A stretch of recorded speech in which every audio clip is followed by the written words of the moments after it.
Now, King, you told me last night, man. You texted me and said, "Listen, LeBron gonna make a decision in 30.5 seconds." That's what you told me, King. Listen, YouTube, Glow Yard Gang podcast listeners all over the globe, guys. Welcome to a brand spanking new episode of Cap and Crown NBA podcast.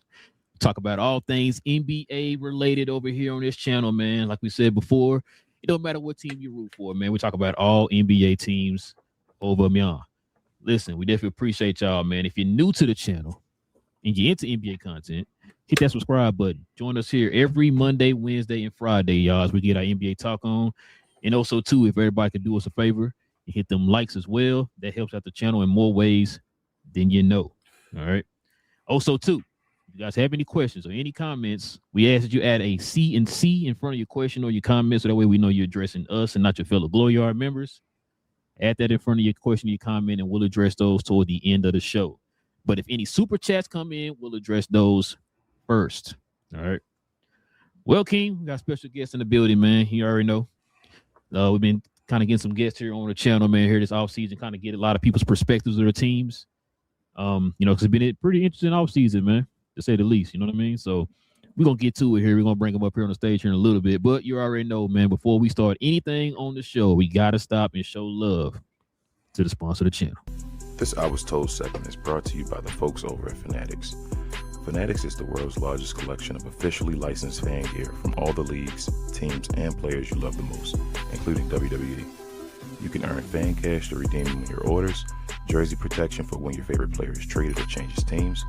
They also have an unrivaled selection of authentic fan gear and Fanatics exclusives that are only available on the site. So if you need some merch and are interested in helping the channel, scan the QR code on the screen or follow the link, which is always in the description. All right, man, let's get to it, King. Let's bring up our guests. BG in the building.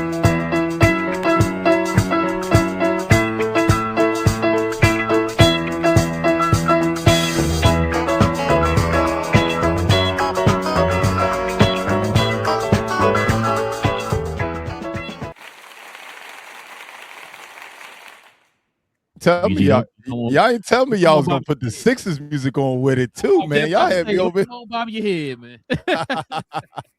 Look, I heard the Sixers music. I thought my power was starting up, man. Appreciate it, dog. Appreciate it. No problem, man. No problem. I thought it'd be fitting, man. You know what I'm saying, for a Sixer fan. Look, I start hearing it. I said, hold up. Listen, we definitely appreciate you, man, joining us, man, on the channel here, man. First time guest of the channel. Of Eat Sleep Sixer fame in the building. So shout out to BG, man. Listen, got a lot to get into, man. Y'all are the most interesting team in the world right now in the NBA for reasons. For good reasons, too. It's weird that it's for good reasons. You know, it's usually for bad reasons my city get talked about in the basketball realms. So let's start it off like this then, BG. Overall, you ain't got to break it down just with the moves, because we're going to show that here in a little bit. Overall, man, what do you give the grade for the 76ers this offseason? Currently for the offseason, man, the grade has to be high. Before I give the grade, I'm going to give a reason why my grade is high. I mean, I thought we were in a bad situation. I thought that Daryl Morey put us in an unmovable situation. I was going into this offseason and into the future just saying to myself, you know what, I'm going to just be patient. This isn't a job that's going to be easy. Yeah, we might get rid of Daryl Morey, but no matter who we hire, the way the contracts are set up, the way the ages of these people with contracts and what they have been able to produce due to injuries and PD use, it's going to be difficult to retool this roster. So going into the offseason, seeing how difficult it was going to be, I really wasn't hopeful, but they definitely didn't disappoint. So right now, currently, I think we got to have the hottest offseason of anybody, so it's got to be at least an A minus. You said an A minus, huh? Considering where we were at. I'm not saying, hey, the Sixers are the champions. No. Crown us now. I'm simply saying that the moves that we made, considering the hand we were dealt, man, you couldn't have asked for a better offseason thus far. Well, let's see what these offseason moves you made here real quick, BG. Let's get into a little bit of a recap.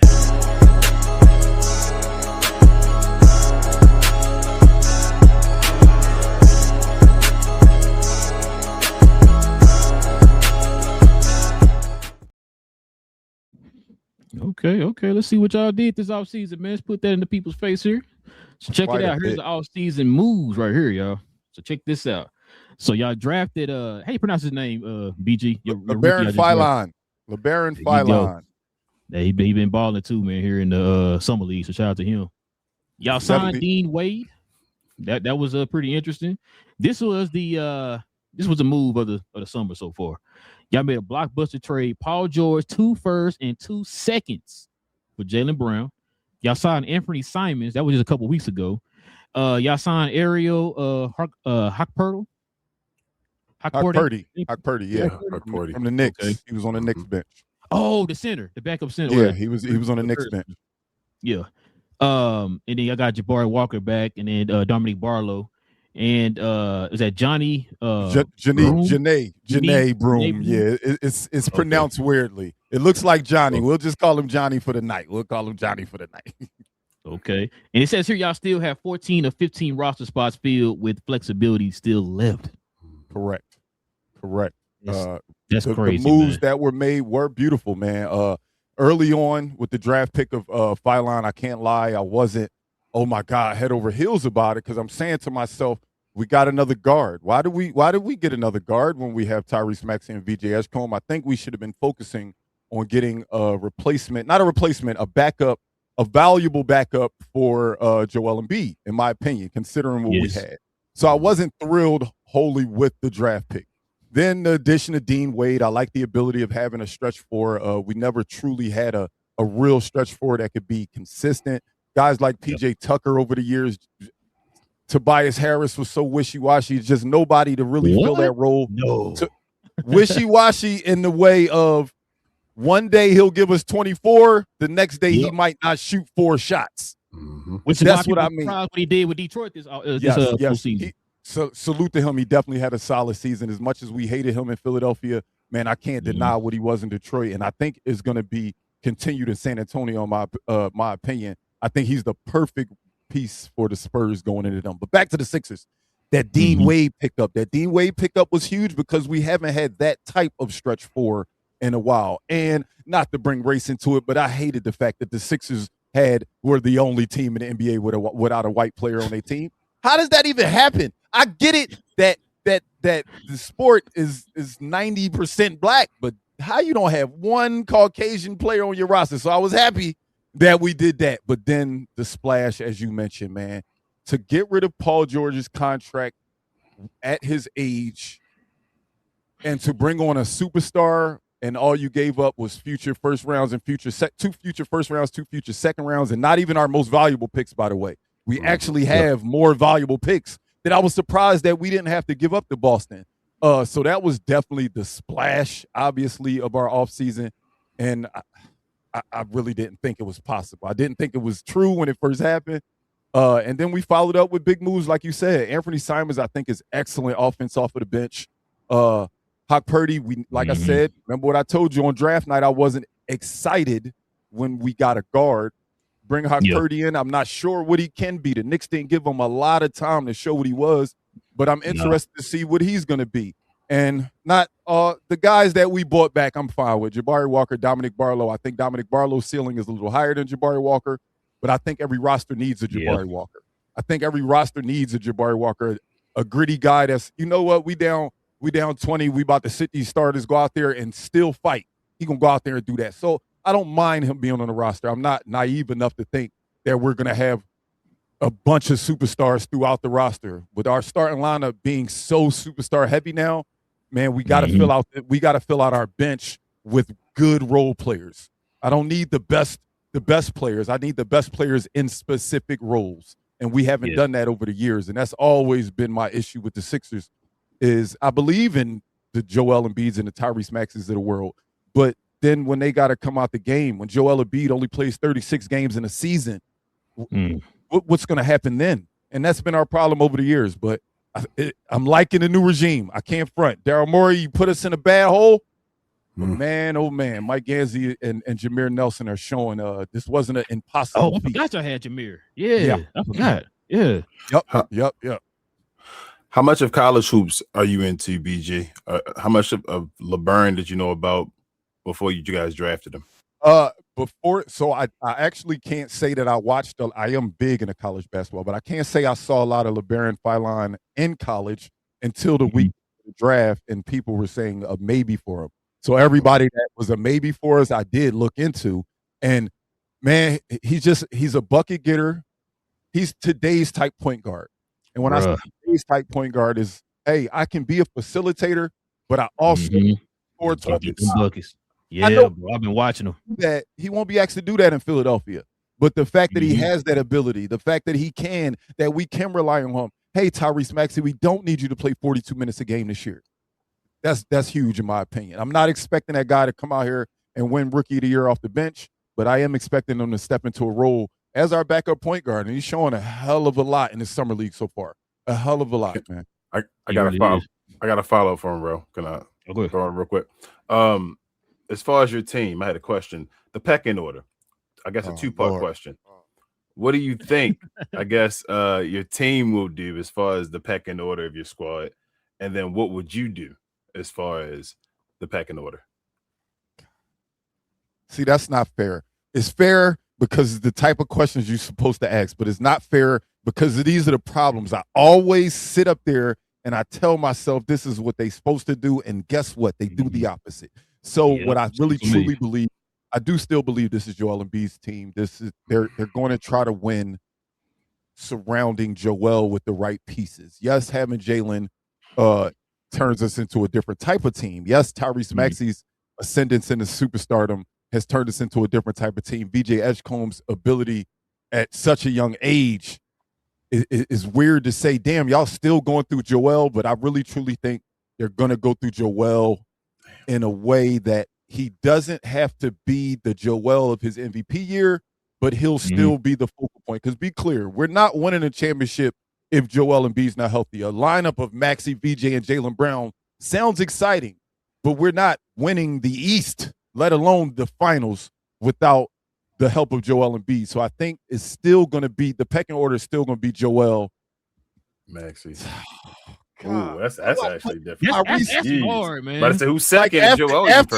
It's easy to say, all right, yeah, they're gonna lean on Joel as the head of the snake. But then when you get to two, is like, man, what do you do when you see what Tyrese Maxey was able to do? You saw what he can be. Yeah. You don't want to dial, Joel back to save him throughout the season going into the playoffs, because y'all going to the playoffs. So you don't want to save him. You think he playing 65 games? Who? Add on to that? Joel Embiid. Hell no. And he's going to be number one in your pecking order and not even playing. He's not going to play 65 games?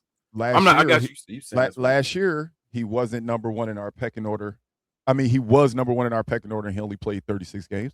Every year, he's number one. The difference this time is we got people that can turn into a number one at the drop of a dime. Before, we didn't have that. We built this team around Joel Embiid, and then he was gone. So the team don't look as good because they used to being there with Joel Embiid. So now that the team is structured a little bit differently, Jaylen Brown is not Tobias Harris, my sir.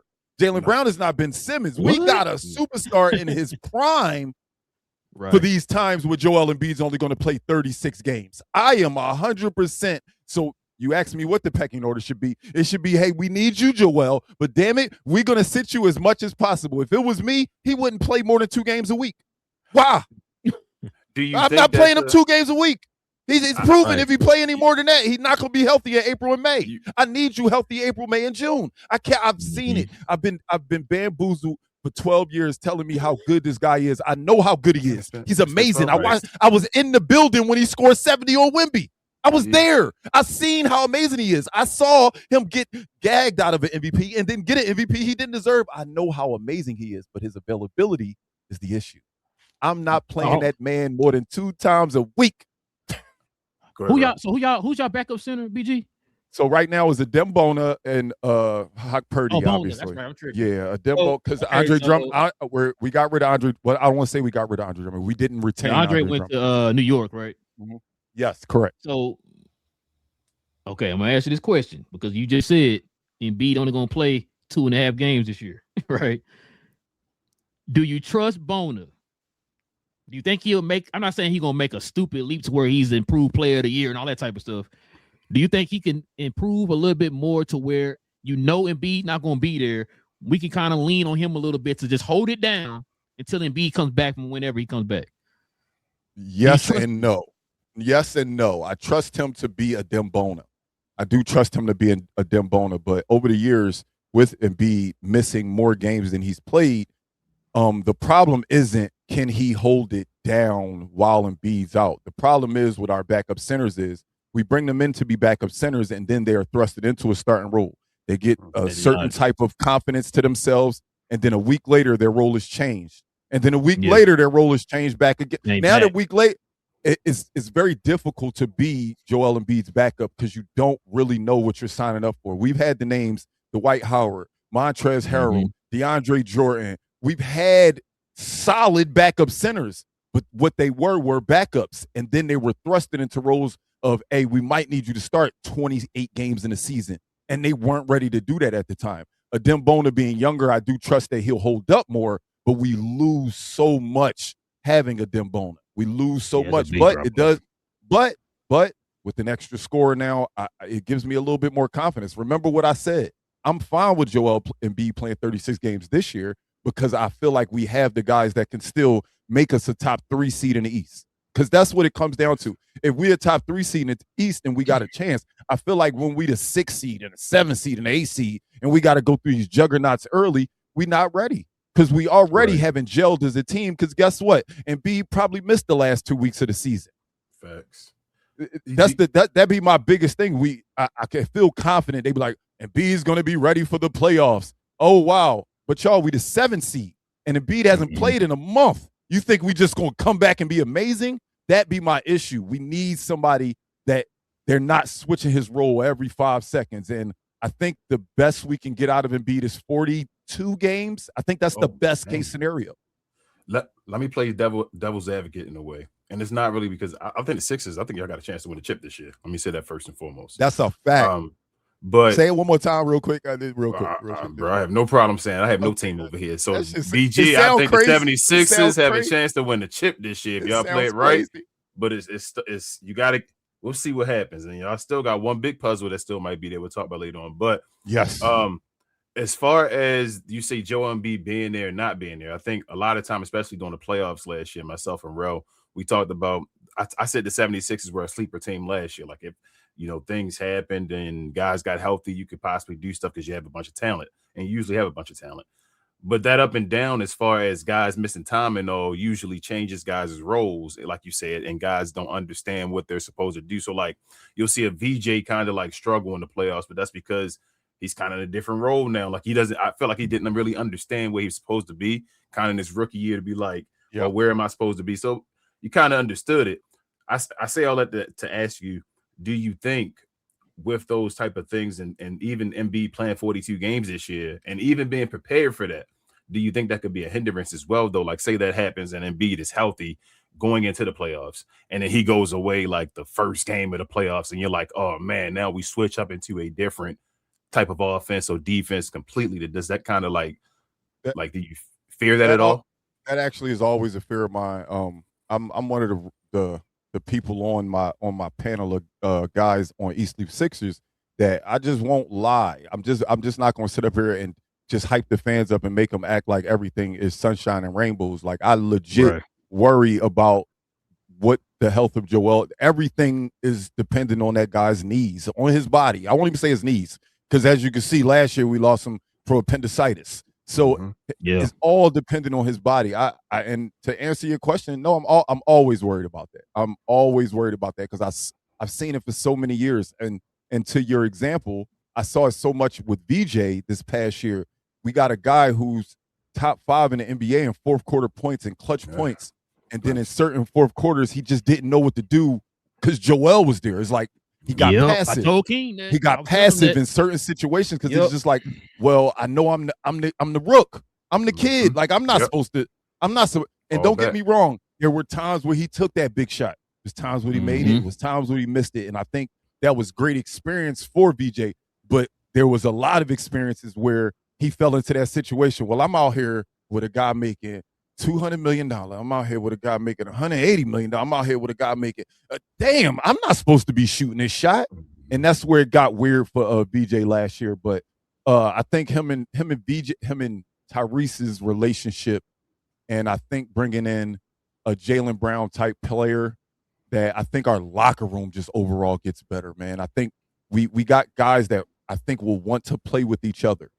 So barring Embiid being there or not, I think that the guys we have as our quote unquote leaders when Embiid's not there, I think are good enough. Okay. I think they're good enough. But it does worry me at all times. What is Embiid's health going to be? Because that's the deciding factor for the Sixers, no matter how you slice it, yo. No matter how you slice it. We could have, even if we would talk about that person that might be coming here late, even if he was to be here, it still is all dependent on, well, what is this big fella going to be? Is he going to be available? Is he going to be 70%? Is he going to be a liability on defense? Because that's the biggest thing. Even when he's out there, when he's not healthy, dudes be going at Embiid. Like, they don't fear. Like, he can't block my shot. He can't defend me. He can't move no more like that. So, him scoring 30 points in 30 minutes does not excite me anymore when he's giving up 35. Because that ends in a loss. That ends in a loss. Although it might be 35 to 2 or 3 centers combined, it's still, I see the things that he's not doing when he's not healthy. So it just depends. It all depends on what Embiid we're going to get. It all depends on what Embiid we're going to get. Even with this team y'all built, it still depends on Embiid. That's crazy. I'm sorry. And I hate to say it because it's like, whoa, we should be good now. But it's real. It's true. It's real. It's real. What King brought it up before. But like what can you say? I was just gonna say, would you ever talk to Embiid? At what point would you possibly go to Embiid and say, take a step back? Let's just you got the MVP, you got the All-Stars, you got the gold medal. Maybe step back to number 3 now. You towards the end of your career now, and let's go win a chip. Let's just make it easier for you. Yeah, you can still do this and all, but let's really make the team VJ and Maxey's. The Sixers would be best if Joel Embiid was the third option. The 76ers would be at their best if they use Joel Embiid as a third option. He may be the most talented player on the Sixers, but he might be best suited as the third option offensively. Because when Joel Embiid gets the ball, ultra talented guys, this is not me knocking his talent. The talent is there. We can't deny that. But when he gets the ball, everything stops. Everything. Yes, we talked about that before. If you just watch his Sixers game and watch when he gets the ball at the elbow extended, or he gets the ball at the top of the key, or he gets the ball in the corner, everybody just stares at him because he's playing ISO ball. And although he's an amazing ISO basketball player, these are NBA players at the end of the day. It's going to work a lot, but it's also going to not work. And you taking off the rhythm of the other 4 guys.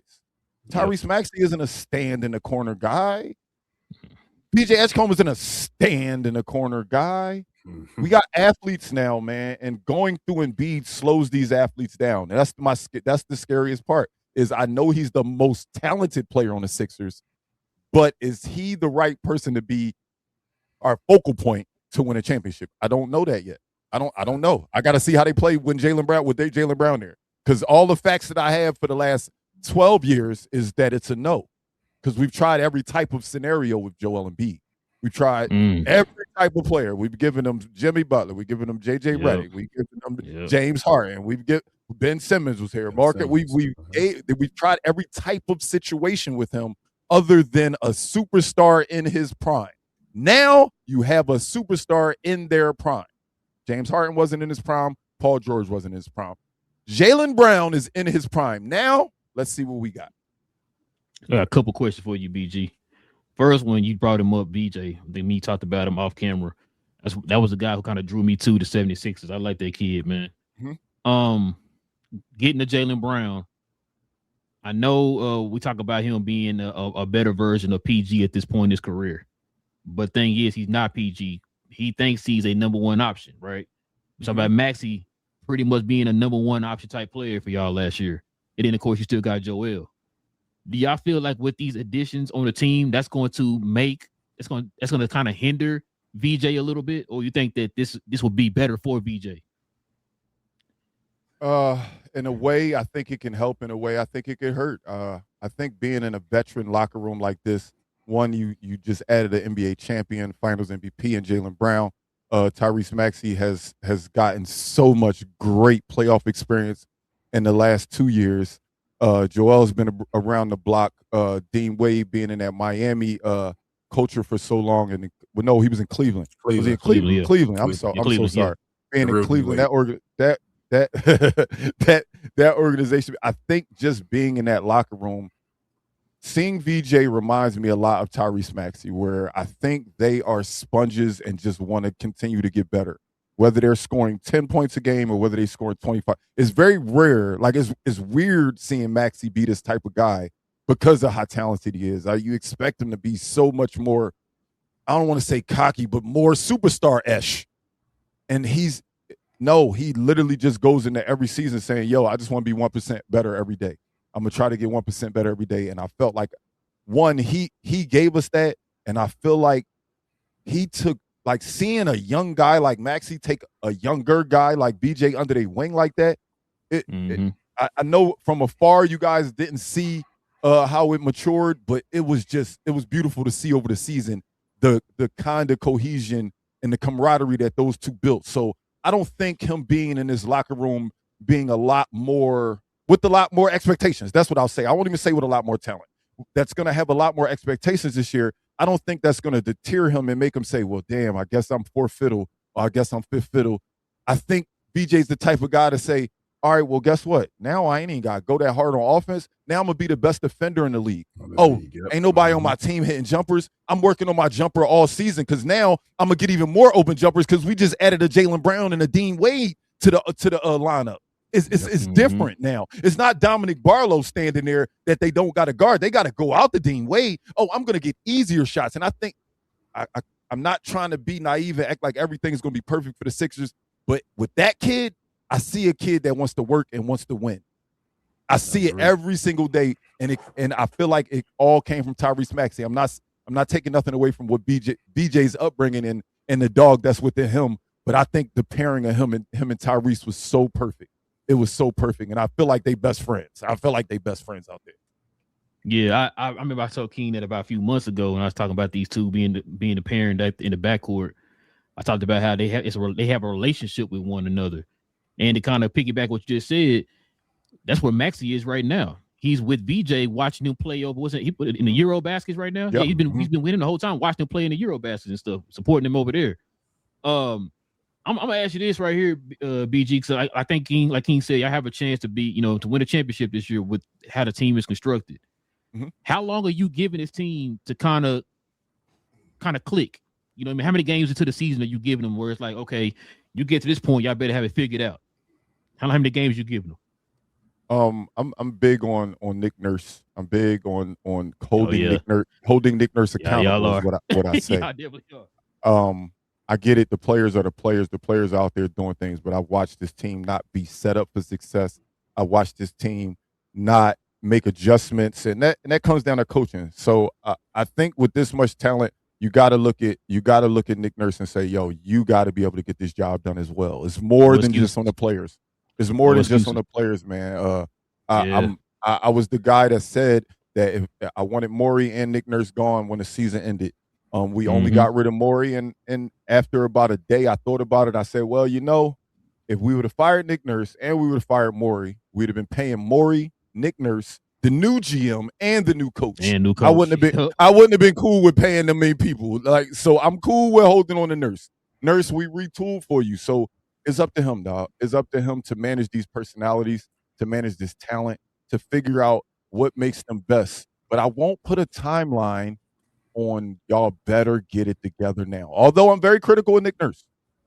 Because the Miami Heat, when they added LeBron James, started this season 11-12. Mm-hmm. They had all these high aspirations. They had the big three. Oh my goodness, not 6, not 7, not 8, all these championships. They started their first season 11-12. As well, yep. People don't remember. We all remember that they ended up in the finals, although they did lose. That's the only finals loss that's definitely on LeBron. That's my guy. But it doesn't always happen immediately. So is there a panic button that I will push by a certain date? Yes. But if it's not figured out by Christmas Day, if we still just kind of a 5 seed, a 6 seed by Christmas Day, I wouldn't be terribly upset. But damn it, going into February and March, we better be playing our best basketball. About to say All-Star break. Yeah, How far All-Star break 500? is always that telltale. Like, what type of team are you really? What type of team are you really? How far of 500 are you expecting by Christmas? Above 500 by Christmas. Oh, we should be clear. With this roster, it should be clear. It should be very clear. So I think anything by all you said by Christmas. Yeah, can't be a ridiculous number. So what's Christmas? At least 5. At least 5. At least 5. Because I figured you were gonna say 5. For some reason in my head, I had All-Star break. So with All-Star break, I was raising that number. But then you said Christmas. I said, well, damn, we ain't even gonna play that many games by Christmas. So I said between 6.5 and 5. Yeah. 6.5 and 5 because of what we have, man. If we play to what our potential is, again, paper champions have never been made, man. I'm a fan of a football team that called themselves the Dream Team one year, and they had a dream. So I realized that no championship is won on no championship is won on paper. So they got to show. Yep. But man, we got the pieces. We got the pieces thus far. Still more to be added. I don't think this roster is complete. Still more to be added, but I think we from the top down so far, we look good, man. We look good. Yeah, y'all GM impressing me, man. I ain't gonna lie. I definitely didn't expect this. I have one less. I guess Tate, get your opinion on it. We talked about the GM doing his job. Nick Nurse, you need him to be doing his job on the court, be a leader of men. You need Joel Embiid to be healthy. We know they're the important things for this team. But I really think another thing that's very important for this team is the development of Tyrese Maxey. That's not talked about. I think with all these egos and stars around, Maxey got to take even another jump at his point guard type level as far as like facilitating and maybe not even taking that bucket first to get other people.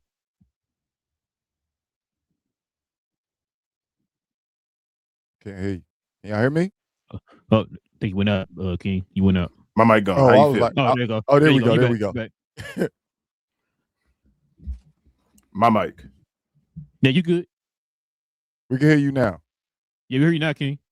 But that was my question. How do you feel about it? Oh, I done forgot the daggone question because you said. So he. No, I remember the question. I remember the question. Me and my co-host 215 The Sports Guy. Shout out my dog Carl. We was actually just talking about this today. I think that has to be a key teaching point for Tyrese Maxey this offseason. I think he has to learn how to be a point guard more. We realize that he's a 2. He's a 2. He's just undersized. But with the guys we have, he has to be the point guard. I do understand we are in an era of positionless basketball, but when you throw 5 guys out there, somebody technically is the point guard. And he showed in spurts that he can facilitate, but he showed more times than not that I'm really just a scorer. Like when they take things away from Maxey, sometimes he turns into he's just a guy out here taking bad shots or taking contested threes instead of let me get into the paint to create for guys, or let me get to these spots to create for guys. So I think that should be a point of emphasis for Tyrese Maxey this year, that ascension into being a true point guard, because we've seen it before. It's not like we've never seen scoring point guards. We've seen we've seen the Deron Williams of the world. Like there's a way. I get it, different sizes, we different heights, but at the end of the day, you got to be able to get a bucket and create when you that size. So hopefully Tyrese Maxey does get that going. But that's why after the Jaylen Brown deal, I love the draft pick and LeBaron Filine, because it gives us that playmaker off of the bench, gives us a solid backup point guard. We're not looking at Kyle Lowry no more, asking him to be a backup point guard. We got a young guy who can create for himself and create for others. So I look forward to seeing how, again, it goes back to Nick Nurse.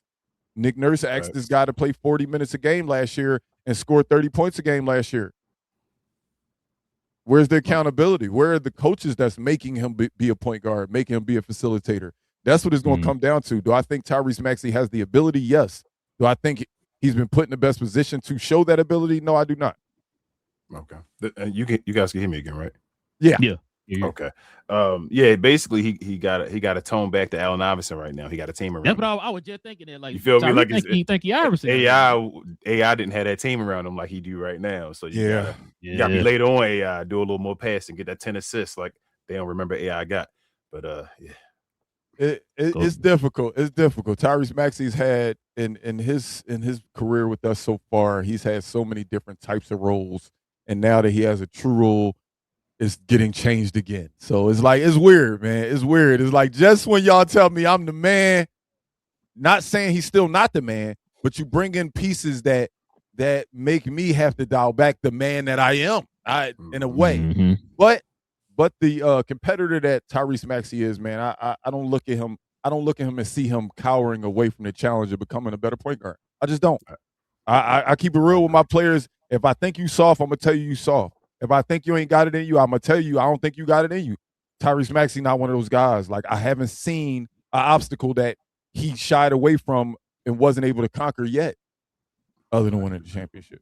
And that's because that's why he's from the DF Dub. I knew you was gonna say that, DS. Sure. I told you I was living in San Antonio for a while, so every time the Sixers came to the Spurs, I always sat right behind the Sixers bench.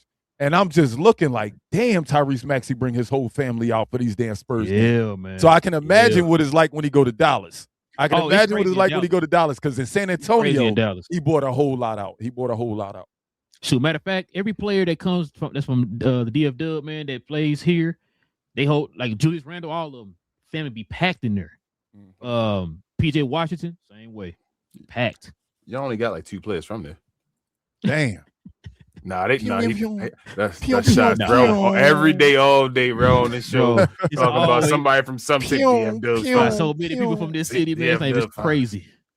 But King, go ahead and ask the question you want to know, man. Go ahead and ask the question, man.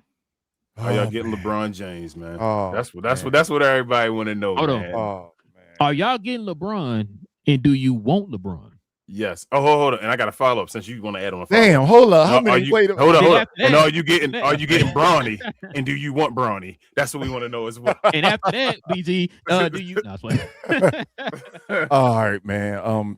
Oddly enough, first of all, I want to shout you out for having my current the person I chose to be my favorite player when my favorite player retires. Luka Doncic is my new favorite player, but LeBron's been my guy since the day I saw him play in high school. I have loved LeBron since.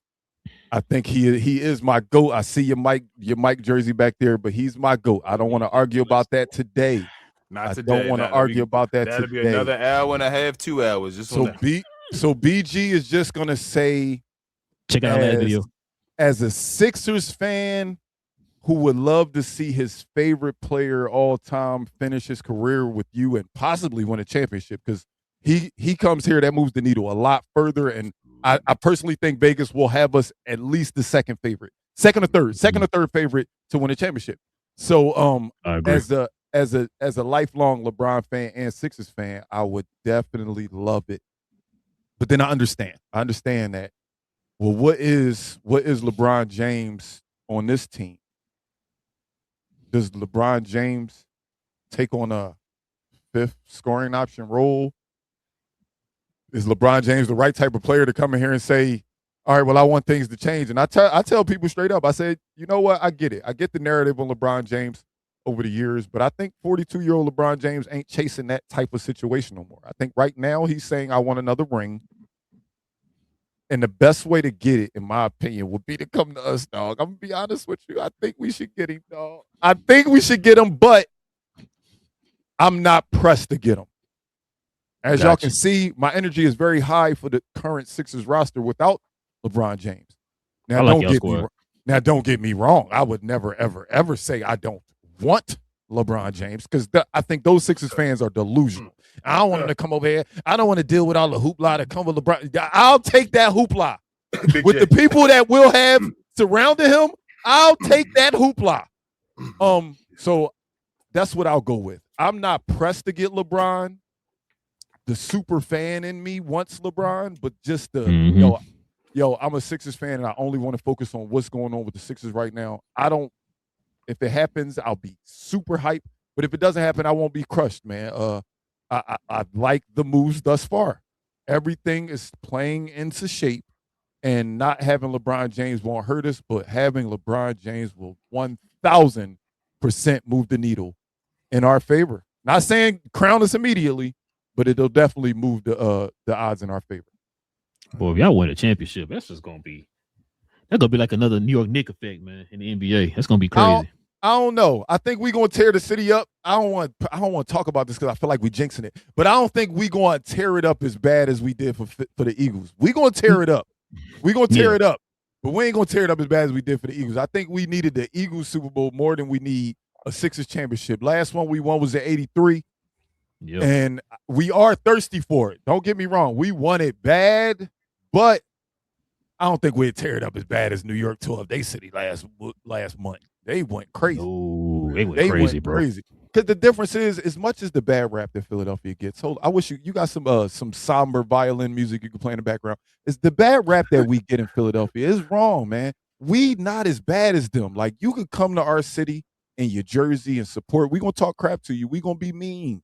But we ain't gonna like beat you up and throw stuff at you and all. Yeah, that's New York. We ain't that bad, yo. We ain't that bad. So I look forward to it, man. I'm hoping we could get us a parade, man. But LeBron would definitely move the needle, man.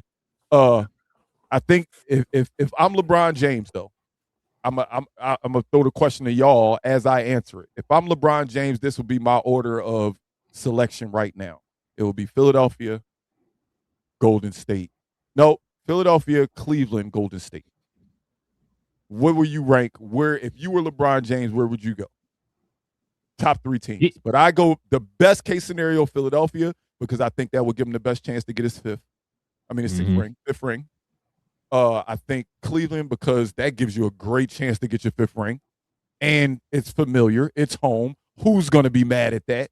And then I think Golden State would be cool, man, just to see him play with Steph. Like, they've been weird about wanting to play with each other for years. Like, go ahead and end your careers together. That'd be cool. The 2 best players of this generation ending their careers together. I think that would be a cool story. So that would be my order.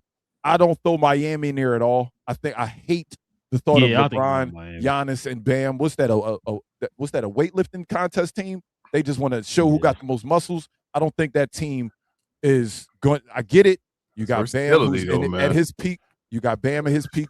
You got Giannis unstoppable. You got LeBron still being able to give you 27 and 7. And they still ain't got no shooting over there. But what else? That's what they would need. They would need shooting. What else? They would have a point guard, a small forward, and a center. Just put some shooting around it. Yeah, I don't foresee that Miami. Like, if he goes to Miami, I don't know what he's thinking. That's got to be like a business decision. That's not to win a championship if he goes to Miami, in my opinion. Nah, I agree with your selections. I think that's the way he should go. I want him to go to Philadelphia, actually, really, because I want him to make up.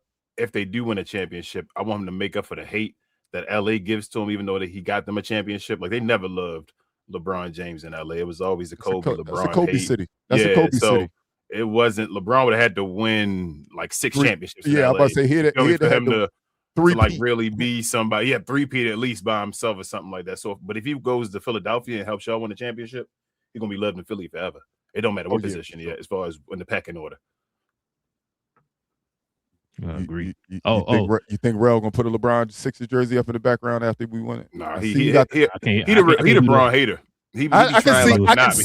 I see he got a Mike jersey and a Kobe jersey behind him. You ain't got to tell me he a LeBron hater. You ain't got to tell me he not a Bron hater, because we got Bron haters that be in the glow yard. I don't think he appreciates he appreciates Bron, but he doesn't really appreciate what Bron anything that challenges Mike and Kobe's legacy, people don't like. No, I'm not one of them people.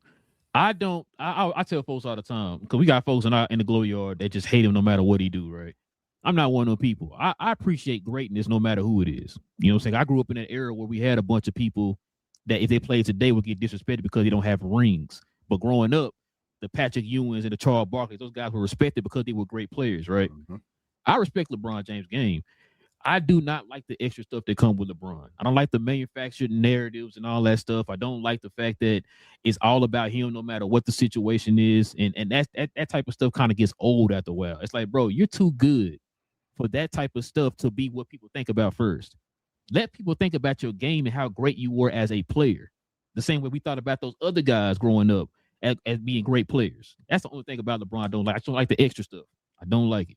But do you But as a believe player, that? I don't disrespect him at all. I like LeBron. I think LeBron's one of the greatest players of all time. I Do definitely you gonna believe that a lot of those narratives are kind of put out there by the media though?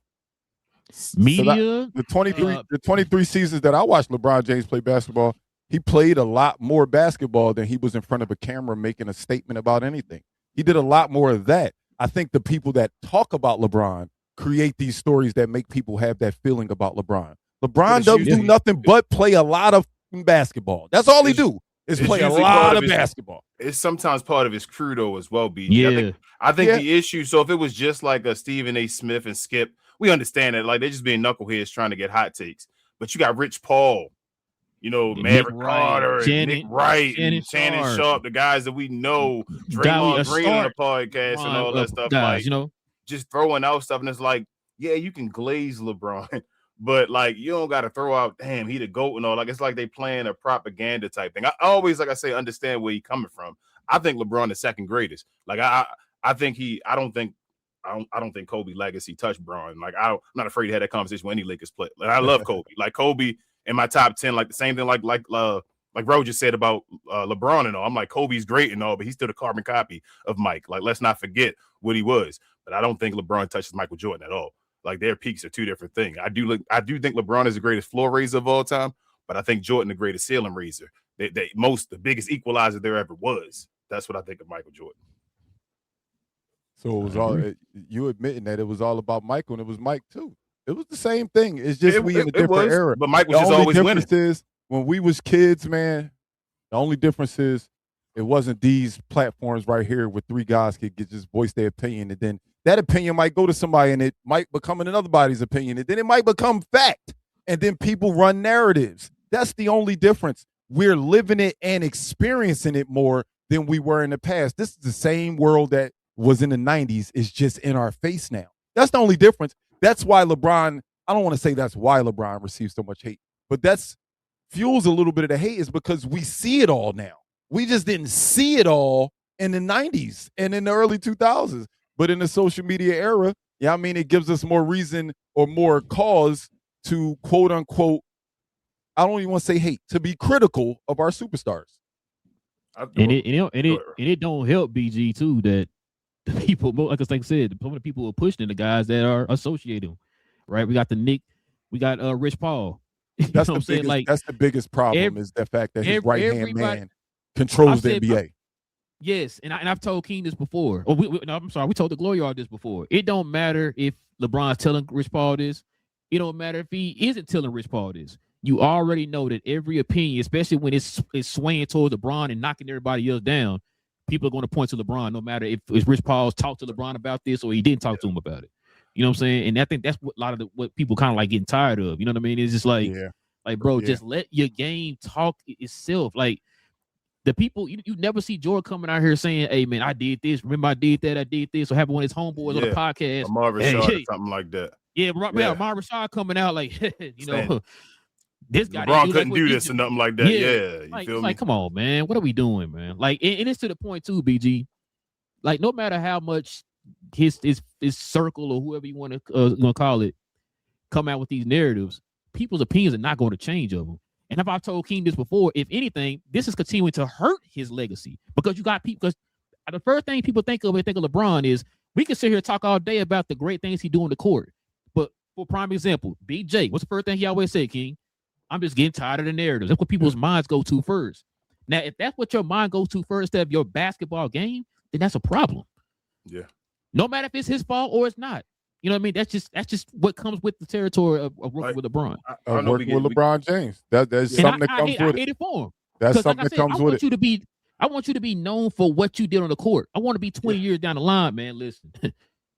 This cat LeBron, man. I think it's a way of dealing with him. I think it's a way with him dealing with social media too, though, bro. I know we're getting sidetracked, but you gotta think like he deals with the social media, so he has to, he probably hears this stuff and all people hating and all that stuff. Like, it probably gets to him. So a way to try to control and stay away from him. It's a double-edged sword, man. Like, it is what it is. LeBron has opened up or shown the light on this loyalty between teams and players. Like I always say that, like he changed the whole system. You play your contract out, you can decide what you want to do. Like teams do whatever. We still be having in Boston, Jaylen Brown, feel me, Isaiah Thomas. We talk about players just in general, what happened to players and all that stuff. LeBron opened that door where players can decide what they want to do when they play their contracts out. I'm all for that. But at the same time, though, LeBron does like he controls narratives. I hate the moments, and like I said, I'm a huge Bron fan. I was a Dallas Maverick fan, so that one loss he had, I can understand. Like, damn, that's the one.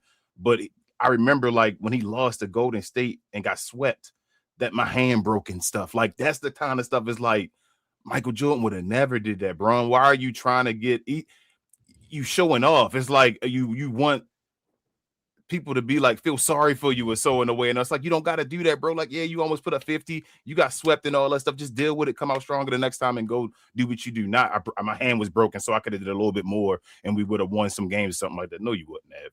That's the things I think people get tired of with LeBron. But yeah. Man, shout out LeBron, man. I don't like that long soliloquy y'all just had slandering the damn GOAT. Hold up, we're not going to end this segment. Man. We're not going to end this segment with King dropping the mic on me, telling me. No, I'm just saying that's my guy. He's my guy. I'm here defending him all the time, BG. I'm telling you.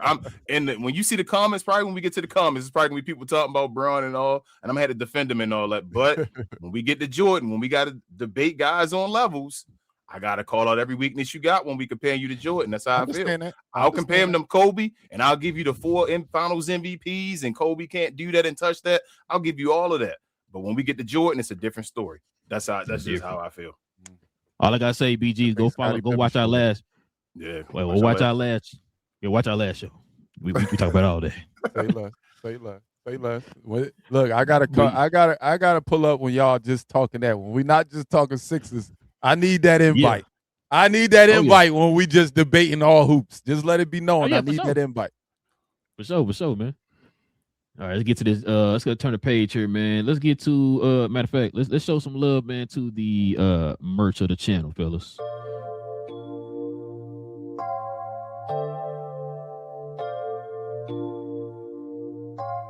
BTP, yo.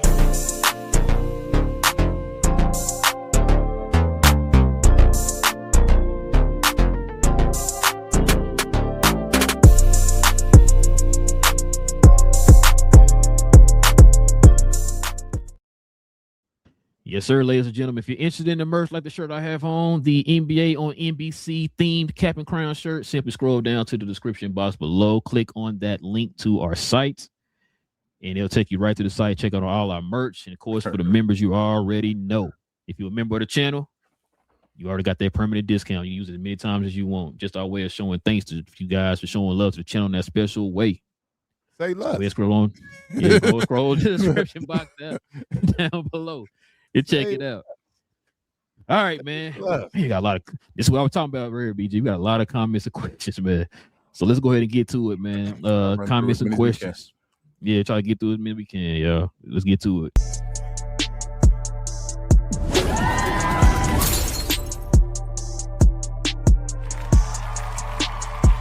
Sponsored by True Classic. The most interesting customer came into True Classic today. A young man came in right when the doors opened and said he had a job interview in just 30 minutes. The challenge, or so he thought, he had about $150 to work with. Now, in most places, that's a fancy shirt, maybe some nice socks. But at True Classic, when you add more, you save more. So not only did I set him up with a pair of our 4-way stretch chinos, not only did I set him up with one of our white button-down shirts, I even helped him complete the look with one of our coach's jackets. All for just $130. So he found his fit, looked great for his interview, and I'm pretty sure he got the job too. That's true value. We got a new member of the channel, King. Shout out to Kyle, man. Just became a YouTube member of the channel, man. Appreciate you, man. Appreciate you, Kylie Kerr. Welcome to the channel, man. Welcome to the membership. All right, let's see. Man, what we got, man? Yeah, these comments. I'm looking at some of the comments before I read them because I got to make sure Yeah, Read these look, one first. look, Taj, you gotta scrub them, Jones. You know the commenters go crazy Woo. sometimes. Taj says, "What's up, fellas? What up, What up, Taj?" what up, Taj? Search and Destroy says, "Sup, all." What Shout up, out to Search Destroy, man. Shout out to our guy Empire Jeff, man. LA Lakers. Yep. Reed in the house says Sixers get him. Yeah, hopefully, man. 6 and 4, baby. Shit, Sixers get swept in for half the time. Don't say that yet. We got to play first, y'all. We happy we can satisfy your black men pleasures. Save America. I see you as well. I'm gonna put your comment up there, you idiot. Prospect said, "I'll slap you." I ain't gonna put up there, bro. I talked about it after the show. Prospect said, "I'll slap the F out of Rich Paul with all due respect." Jeez, Prospect. Why you angry, What man? do you do to you? That's what I'm trying to figure out. Jeez. Let's see. Beer says Max Embiid has ever played at 65 games. Damn, that's the most you ever played? Yeah. Well, no, he had a 60. Yes, no, it was 66. I thought he hasn't played 82, and he's officially over his career, he has more missed games than played games now officially. Wow. Yep. Wow. Under 3 max contracts. Charles said, Knicks are in y'all head. Is LeBron officially done with the Knicks? Is that whole Bron Knicks thing officially over? No, I don't think that's. I hope he don't go, but it's officially over. Okay. Yeah. Let's see. Is that Grins? I guess says, "How y'all feel about OKC?" OKC ain't going nowhere, man. They're gonna be just as good as they've been, man. That's that organization set themselves up for years to come. Even when it's time to pay people, they're gonna have first round picks that they can say, you know, go get paid. We'll just draft another you. That organization put themselves in a good spot for future. Is it crazy? Is it crazy that they're gonna take a step back this year? Like as far as not being the number 1 seed finally in the West? I think the West overall is going to be better. So they may well take a step back because the West is going to be something different this year now. I think they might have to make a move to win another ring. So I don't think that internal group anymore might not be good enough to win a ring right now. The second they lost, I made a hot take and it didn't turn out to happen. But I said Chet Holmgren bag's already packed. He's going to Milwaukee. Yeah, we should have been. That's what I thought. Giannis coming to OKC. I said Giannis is coming up. Giannis will be in OKC before the finals is over. They should have. And it wound up not happening. But I thought that was the clear answer. The way Wemby did Chet in that Western Conference Finals, it was clear that Giannis was going to OKC. And that would have been a great move. They should have thrown it at him. And now I'm seeing what it took to get Giannis, but they didn't do it. They believe in Chet, I guess.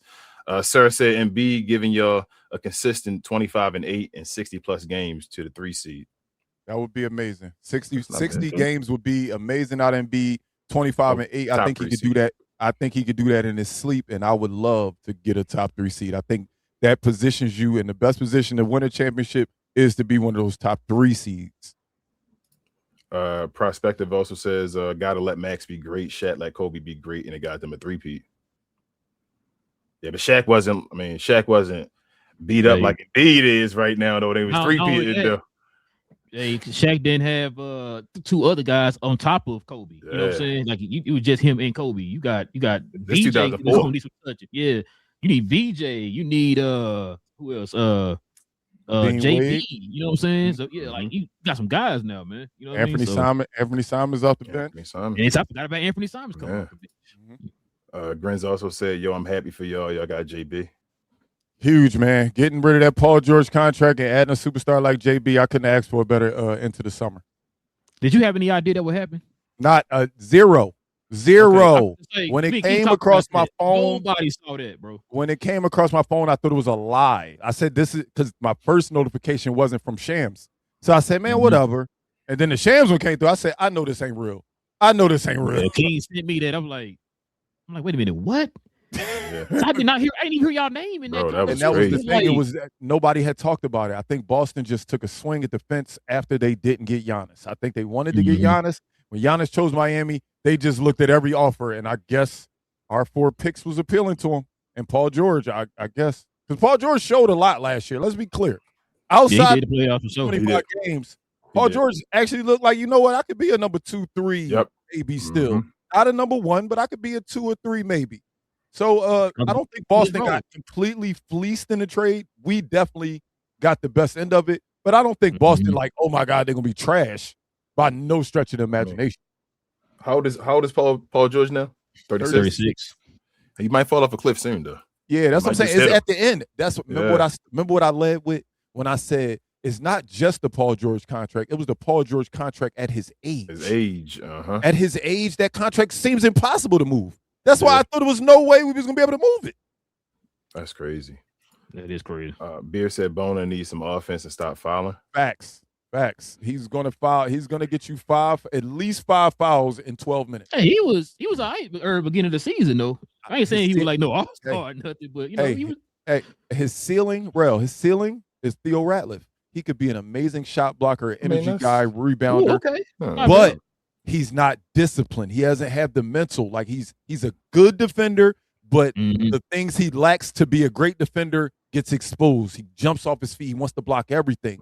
So somebody like that, although they can excite you and be like, oh my God, he got 2.5 blocks. He averaged 2.5 blocks. But then you think about, he also wound up giving them 3 and 1s. They wound up getting 12 free throws just because of him. Like you think about those little things. Yes, I do like Bona, but Bona definitely has some things he had to brush up on. Once great players figure that out, it's a wrap. Once they catch you with that pump fake, you out. You out the game. They can get you out. Gren said, I got finals OKC and the Sixers. That's not a bad pick. That's not a bad. Like I said, I'm not crowning us yet, but I guarantee Vegas has. Well, right now I think we're number 3 or number 4. I think we're number 3 or number 4. But trust and believe, it's not a bad bet, man. That's not a bad bet at all. Are you disappointed if y'all don't finally make the conference finals and it's Joel Embiid? Are you serious? Yeah. Is that a serious question? I'm just gonna ask you seriously. Like, I mean, where's the point? Are you like how far do you have to go for this year to be a success? Are you saying you got to win a championship? No. Okay. Conference finals. We have to at least get over the snide. We haven't made it out the second round, bro, since 2001. Conference finals. That's what I'm thinking. We haven't made it out the second round since 2001. That's not acceptable, man, because we've had talented teams, man. We've had players here, and I'm not saying, we should be title contenders every year. That would be unrealistic. That just doesn't happen. We see a dynasty here and there, and then everybody else, as you can see, we've seen 8 different champions, bro. We've seen 8 different champions in the last 8 years. Like, I'm not expecting us to win every year, but we ain't been out the second round since 2001. That's crazy. So I think it has to be at least there. But BG's is the finals, at least going to. If we lose in the finals, I mean, we wasn't ready at the time, maybe. We ain't got the experience yet. But I think talent-wise, man, it's on Nick Nurse to get these guys to the finals, man. There's no more talented starting 5 than ours in the East, in my opinion, right now. Although I would have the Knicks as the favorite still because they have that cohesion. But there's not a more talented starting 5 than ours. I agree. Ghost says 76ers aren't making the finals. It's cool. That's your opinion. Can't be mad at that. Yeah, this is opinion. Again. I see his name, right? I don't argue with opinions. Ty says 76ers won't beat LA in the finals. Luka finna eat. Won't beat LA in the finals. I don't know about Luka. I'm a Luka guy. Shout out to I'm a Luka guy, but I don't know about Luka going to the finals. Walker Kessler, man. Walker Kessler dropped 30 and 10. Once again, go back and watch that video. Shout out to our guy Jeff. We had him on. Yeah, Jeff on. Just watch all these videos. We talked about Empire Jeff, LA, man. Shout out to our guy Empire Jeff. Go said, good luck keeping Joel Embiid. Terrible, man. He's terrible. His body gave up on him years ago, man. He's just trolling now. He said, goal Embiid ain't going to be healthy. That ain't trolling. Like, I don't take stuff that's true as trolling. Like, that's facts. Yeah, his body don't work for long. It's just a fact. I can't knock it. It's a fact. Goat said Lakers also bums. Might be. He said their whole team is white. Yeah, the opposite of 76ers. He said their guards play no deep. Facts. Taj says 76ers should make a move for Gafford or Steven Adams if possible. I love Gafford, man. I love Gafford. Steven Adams, I do believe, is still out there on the market, but I definitely love Gafford. I would take Gafford before Adams. I would take. I don't know. I would take Gafford before Adams just because of age, and Steven Adams missed the whole season. I don't know. I don't like when guys miss a whole season and then you bring them back and ask them to do a lot. Nah. And Gafford can definitely do both. Yeah, I like Gafford. He's younger. I like Gafford. He can be a bench player or starting player if you need him to. Jonathan says if LeBron come, they have to get rid of Joel. I think. Nah. So I was on the side of we should try our hardest to get rid of Joel this off season, but this is before we got Jaylen Brown. But now that we got Jaylen Brown, I want to see Joel try to play this through, man. We built this shit around you for a long time. Excuse my language, but look, man, this is it. This is your last chance. This is it. We gave you everything possible, and this is the last hurrah. So no more excuses. If y'all don't make it to the conference finals this year, and Joel underachieves, not saying he will, is this the end for Joel? You think this should be the end? So he's locked up through 28, 29, I believe. Meaning trying to shop him. Would you try to shop him now? I think we'll try to shop him for sure. But then again, I say just like the last contract we were just talking about, I don't know how you move that and tell a team, unless they're literally a team that just needs a guy Sacramento for 30 games. Like BG, there are dumb teams out here. Bro. I've gotten to the point now of understanding, like you said, with the Sixers now. I was a fan of the Mavericks. I saw what happened with the Mavericks and Luka, like you said. Teams can find somebody to take on any contract, bro.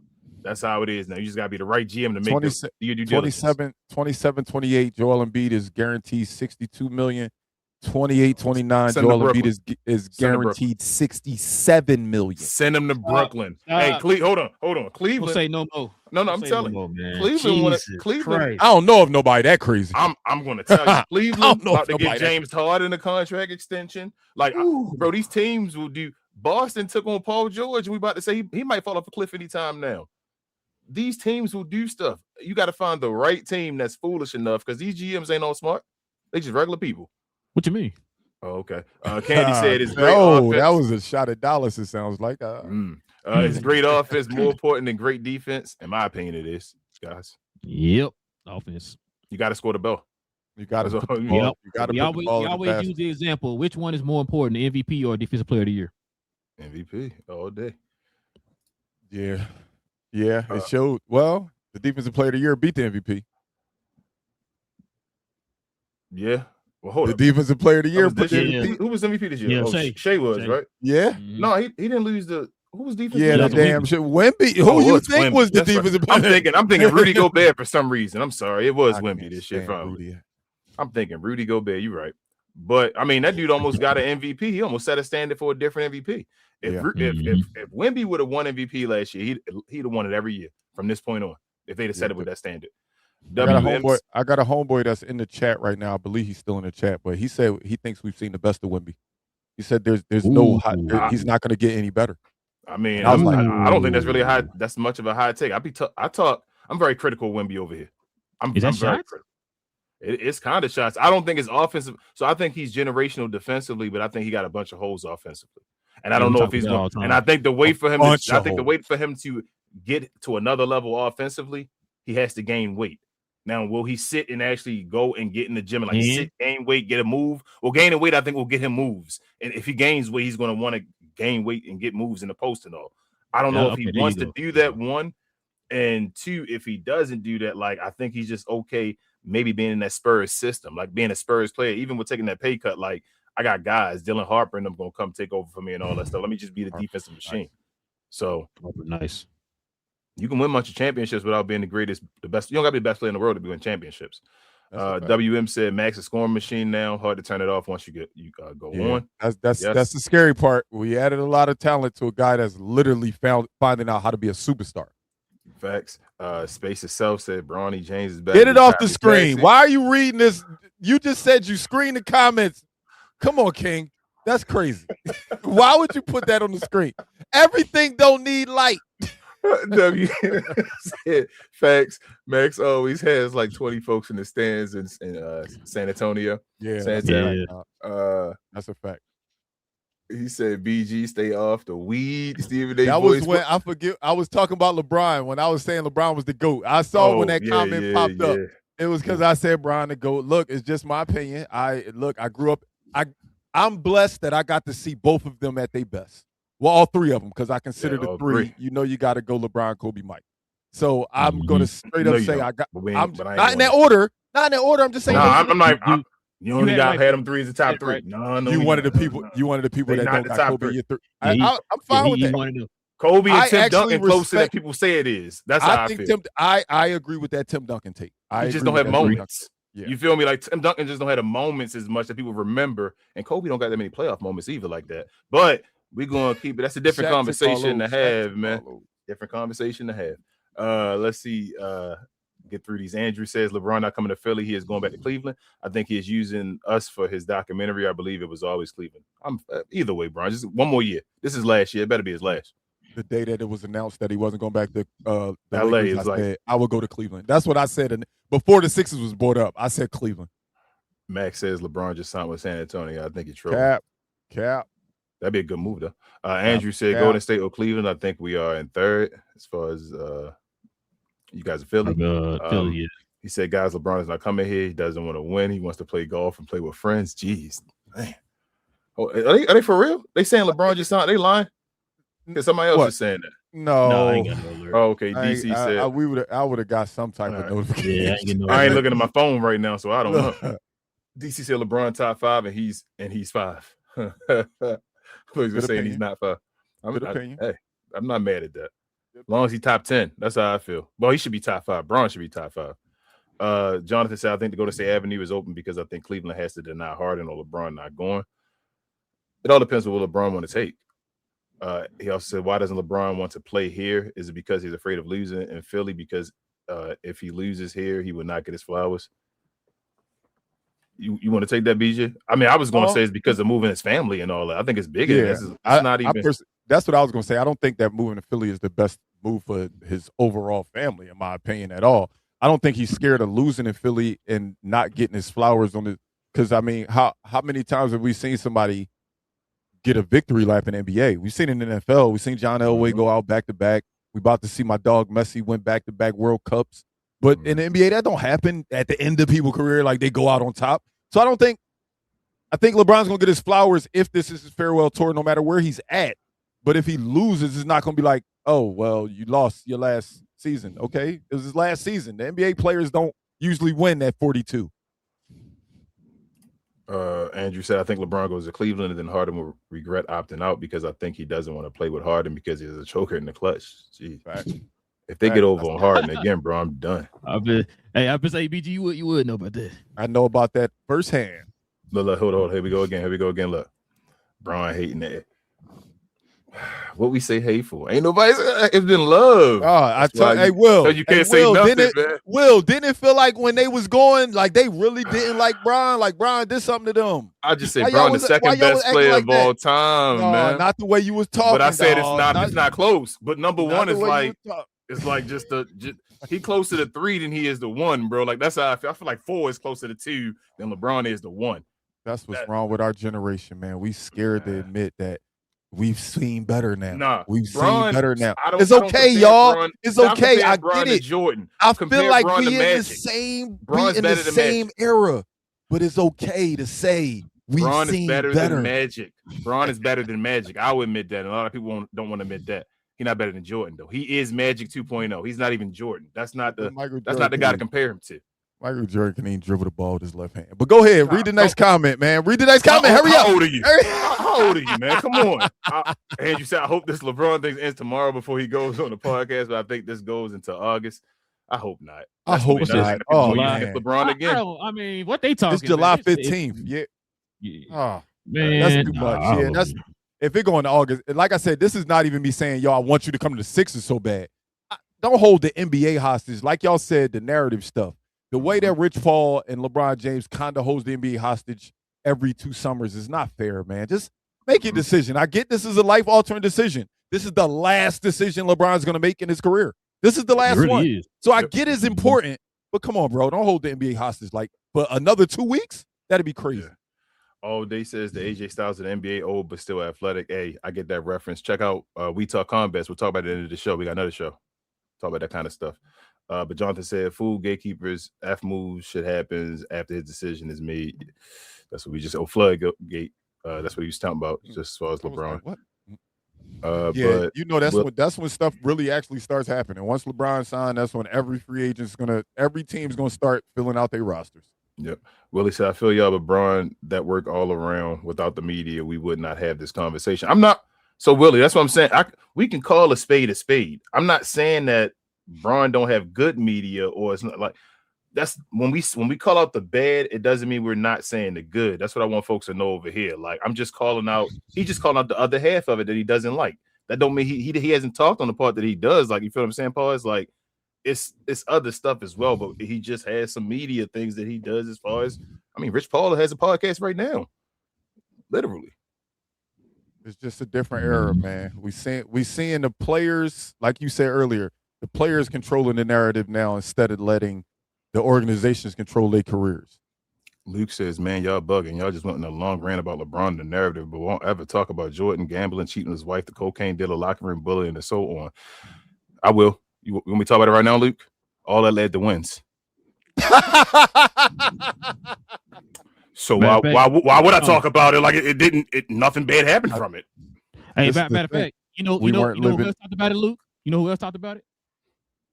Michael Jordan. Did you watch the 30 for 30?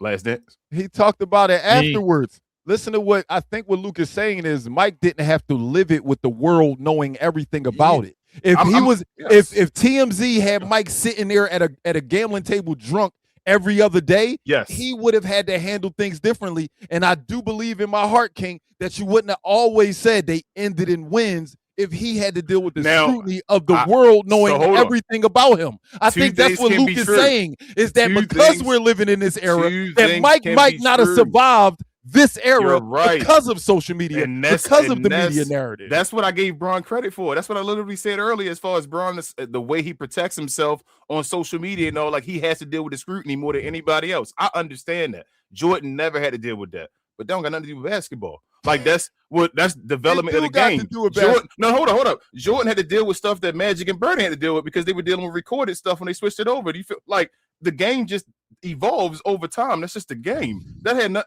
like he had Dennis Rodman that was going to play over in Atlantic City and all before games and all he had to deal with and all. Like we're gonna talk about that one as well. Just like he punched Steve Kerr, he still made way to play with Dennis Rodman, where Dennis Rodman was playing off and doing the games or playing the way he was supposed to play at a high level to win a championship. So that's why I didn't even go to leadership yet. To me, LeBron is the greatest leader I've ever seen.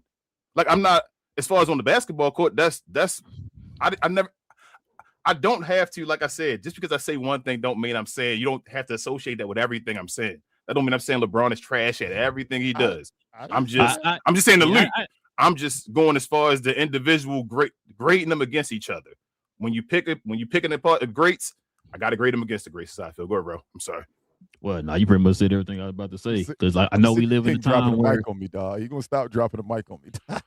I'm sorry, bro. It's just Jordan, bro. Like at their peaks, listen, I don't want to call longevity. Nothing at their peaks. Bron not better than Michael Jordan at their peaks. He can't drop 36 a night on 55% shooting. What? At their peaks. That's not what 40. He averaged 40. He averaged 40, 12, and 10 in the finals. Are you kidding me? Do you want to go to Michael? Against the best team, against the best team ever assembled. Against the best team ever assembled. He didn't average 40 against that team when he won it. He didn't average 40 when he won it against the best team ever assembled. But you know who did average 40 in the playoffs? This is a good thing. No, in the finals? Matter of fact, who has the highest scoring average in finals history? It's a good thing that Scottie Pippen showed up. Man, who has the highest? Wait. It's a good thing he showed up to fill all those other gaps. Because when LeBron was out there, even with talent, with Dwayne Wade and Chris Bosh, with Kyrie Irving and Kevin Love, he led every single player, to include the Warriors, all of the players he was playing against, and all his teammates in every statistical category. So it's a good thing Mike averaged that 36. It's a good thing Mike averaged that 36, but had Rodman to average 12 rebounds. Had Scottie Pippen to defend the best player. Had Scottie Pippen to what? Congratulations, he can score. Y'all sound like Joel Embiid fans. What happened Y'all in 88, telling me this man can score, so that makes him amazing. What was happening before when Michael Jordan was playing with Doug Collins? He was getting swept. But what was he doing though? He was getting swept. LeBron getting swept still now. You just looked me in my face and said all of that BS ended in wins. Not before he had Scottie Pippen. He was getting smoked. He was not losing. He was getting smoked. Hold on. And LeBron didn't win until he got Dwayne Wade. He wasn't getting smoked. in the Does it- first hold up, round. hold up, so it He ma- wasn't hold on, getting hold on, hold on, swept hold on, in the hold on. first Hold up, round. hold up, Swept, hold up. not Hold up, losing. hold up, Rel. Hold on, Swept hold on. in the first round. Did this guy man- just use? man- Did this the guy, Judas- as a Braun fan, just use to me losing in a certain place and all that stuff? Did he just try to six finals me? Like, did he just try to do that without the finals? Did he just try to say, man, I made it to the I made it to the Eastern Conference Finals, but you lost in the first round? Did he just do that to me as a Braun fan? With me trying not to use championships, saying the other stuff, you said, well, he got further when he didn't have it. Michael Jordan was putting up better numbers than LeBron James before he got Scottie Pippen. And getting smoked. He was getting smoked. If you say he was losing series 3-2, then we could talk. He was losing. Hold up. So LeBron James got swept by some of the greatest teams of all time, right? Yes. Michael Jordan got beat by some of the greatest teams of all time. Oh, okay. Okay. Do you not disagree? Okay. Hold on. Yeah. For prime example, BG, was the 86 Celtics not considered one of the greatest teams of all time? Yes, they were. Did they Michael not Jordan. the Bulls? Do you think the 86 Celtics would have been able to tie the Golden State Warriors No. sneakers? No, Kevin Durant Golden State Warriors sneakers? That's not the question. We can't see them play, but Moving the we goal. know that Hold on, team hold was on. better. We know that team was better. Come on, y'all. You But know that's that. what we trying to tell you. Like you named off a list of players that LeBron played with, right? All these stacked teams that LeBron played with, and guess what you named for Jordan? You named one guy. Yep, he keep naming that One guy. I ain't Say even that named Kyrie, Wait, Wade, say that- Anthony say that- Davis. Wait, say that Kevin again. Love. I'm sorry, I didn't hear No, it. I What'd you said- say? When you named Jordan, you said he couldn't do something with one guy, Mhm. right? You Mhm. just named off Kyrie, Kevin Love, Chris Bosh, Anthony Dwayne Davis. Wade, Anthony Davis that LeBron played with. He Can had I- these stacked teams. You Can I had you rebuttal had that just for a the simple best in sec, just for a quick second? Go When ahead. Mike won, Go his ahead. team was stacked. I get it. You can say LeBron had this star, this star, this star, this star, this star. Only thing that matters is during the seasons, he had 2 stars with him. Just like He Mike didn't. had 2 stars. It don't matter if the stars change. He had PG, 2 he stars. didn't, though. He Scotty didn't. was the only guy that was making the All-Star team sometimes. Dennis Rodman never made the All-Star team as a Bull. He didn't. He didn't win a Defensive Player of the Year as a Bull. He didn't make an All-Star Matter of team. He fact, just only He just averaged asked another question. 13 That's rebounds. not- You got the Hey, best. No, hold on, hold on, Andre hold on. Drummond the averaged best 10 defender- rebounds. You got the at best times. defender and best rebounder in the league to play with you. You didn't get the best regular dude. You got the best defender and best rebounder. I get it. You saying Dennis Rodman didn't make no All-Star teams. Yeah, well, we was living in an era where the power forwards was It better, didn't work for but Shaq they and were Kobe. actually offensively good. didn't work for Dennis Shaq and Rodman Kobe. was a specialty guy that was put on the Bulls for a reason. They didn't work for replaced Shaq him and with the Kobe. best rebounder and the best defender. Say it again. It didn't work for did what? Shaq and Kobe. It didn't What work for didn't Shaq work and for Kobe. Shaq? When he left, didn't it work? didn't work for Shaq and Kobe. Dennis Rodman. Dennis Rodman did. He was 112 years old then. It was No, over. He had just left the Bulls. It was over. When did he lead the Bulls? 98, after 98. After 98. And then who won the championship after that? The best Dennis power Rodman. forward ever. I'm sorry that the best rebounder at the end of his career wasn't able to stop the best power forward ever from winning the championship. Well, But Duncan they was there in didn't win with 98. the Lakers. Duncan was They there in didn't 98. win. Huh? Duncan was there in 98, though. They And they won the won. year they won the year before. That's what I'm saying. I'm saying that the Spurs won because they had the best power forward ever. But they had And the best power forward ever. I'm saying in 98. And Dennis Rodman still won. Dennis Rodman won what? Oh, you talking about with the Championship. Bulls? Who had the best? Who had the wait? Who had the best power forward in '98? San Antonio had Tim Duncan in 98. Remember, he And got who drafted won- in 96. And who won the championship? The Chicago The Bulls. Bulls. Was Tim Duncan the best power forward in the NBA that year? His rookie season. Yeah, probably So- so. He might have damn. He was close to Matter it. of fact, didn't he make? Matter of fact, we just said that Robert didn't make an All-Star game, right? And guess who did? Tim Duncan did. His rookie Oh. year. Gotcha. Okay, I'm sorry. Yeah, Come on, man. Like the Bulls is best- hindsight because the like best Dennis Rodman. I rebounder. love Dennis Rodman. He's to me like one of the greatest defenders. It's a great conversation. That's how it becomes. But Dennis Rodman is one of the greatest players of all time. He is what he is. But it's still more of hindsight though. It's not like when they were playing together, they was playing like, oh my God, these 3 guys are going to make the All NBA team. Why do it These matter 3 guys when are we gonna make- realized that it was great? So what? It's No, I hindsight. got you. At the What end I'm of the day, saying he is- was the best defender and best rebounder in the NBA. Every team, what I'm saying is every team, when you win, you become great. Do you feel what I'm saying? Like, so when you win, you get a Prime different example. recognition to you when you win. me give you a prime example, BG. I tell King this story all the time. I got a bunch of homeboys who are fans of different teams. When Dallas won in 2011, I got called every name under the sun. One and done boys, They're this, they can't do that. When they won the championship, it was, y'all won because y'all got a stacked team. Yep. So we win now. You got a stacked team. All year long, I wasn't hearing that. I heard one and done, boys, dirt weak, can't do this, can't do that. But as soon as they win the championship, now it's a stacked team. That's what King's trying to tell you. It's hindsight now. Nobody thought that they had a stacked team. But Jordan was so good. Nobody thought. Look, come on, y'all. Hold up. Nobody thought it was going to win 72 games. Nobody thought it was going to win 72 games. Nobody thought they were going to win 72 just lost the Shaq. Nobody thought that the best team during that time, because be clear, even though we removed the Jordan retirement year, that still was a dynasty. So you got the best coach whose system only wins, and since he had Michael Jordan and Scottie Pippen and Horace Grant, it showed flawless. They lost Horace Grant and then replaced him with the best defender and best rebounder in the entire league. Yes, I don't care how you slice it. Nobody Superstars aren't just the guys that can score. Superstars aren't just the guys that can score 30. The fact that you can average 15 rebounds, you're a superstar. I'm sorry. I don't care how you slice it. I think you think because Dennis Rodman don't got no offense that he wasn't no superstar. No, that's not what I've never said. Listen what I'm saying to you. So that's just making me rewind back to my point don't count how many superstars LeBron had throughout his career. Just say he always had 2 when he won. Just like Mike always had 2 when he won. That's not the way. Hold on. No,